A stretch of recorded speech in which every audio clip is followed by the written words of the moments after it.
Hi everyone! It's me again, Ate Pat. So, mag-update lamang po ako para po doon sa opening po ng housekeeper po doon sa agency po namin sa Studio K International. So, nakapost na po yung date ng initial interview. Ang meron po ay December 13, December 14, at December 15. So, note nyo pong mabuti yung nakapost po na oras ha. Kasi po sa December 13 po, ang oras po na nakalagay doon ay 8:30 a.m.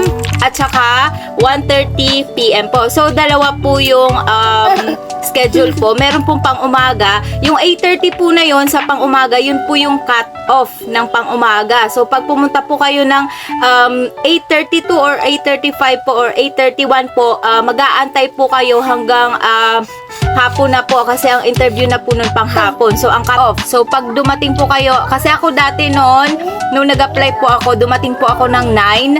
So, nag-antay pa po ako ng panghapon. So, ganun po. So, mas maganda para sa akin, yung ano po na yun, yung oras po yun. So, 8:30, cut off po yun ng pang-umaga, 1:30 cut off naman ng panghapon. So, kailangan mas maaga po sa mga oras na nakaset kayo dadating para hindi po kayo abutan ng cut off. Sa December 14 po, ang nakasulat 8:30 a.m. only. So, pang-umaga lang po yung interview. So, kailangan dumating po kayo doon bago mag 8:30. So, sa December 15 naman po ay 1:30 only.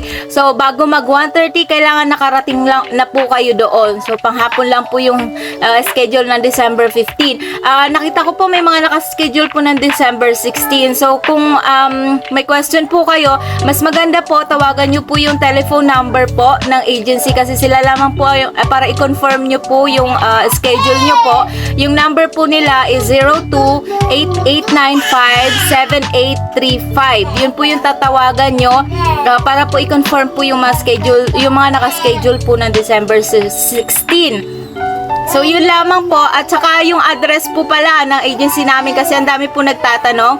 Ang address po ay sa Makati po. So, ang number po is 1038 Rizal Village, Teresa, Makati, 1208 Metro Manila. So, kung gusto nyo po, scroll down nyo lang po itong aking page.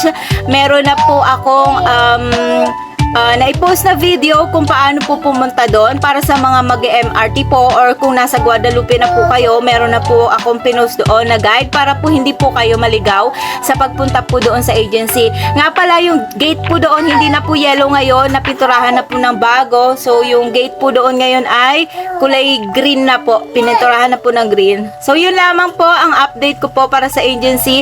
Please follow nyo po yung mga instruction po at note nyo po lahat ng dates at time po na nakapost po doon. And please like and subscribe po kung nakatulong po sa inyo ang video na to. And follow nyo po ang aking mga socials po sa TikTok, sa YouTube, at saka dito po sa Facebook. Good luck po sa lahat ng mag-a-apply. Nga pala yung mga nagtatanong din po kung anong kailangan dalhin. Ulitin ko po, ang kailangan pong dalhin is resume lamang po at saka black ball pen. Kung ano susuotin po, lahat ini kahit na anong suot po, ay kahit na anong damit po ang suotin nyo, basta po formal po at saka basta po presentable po.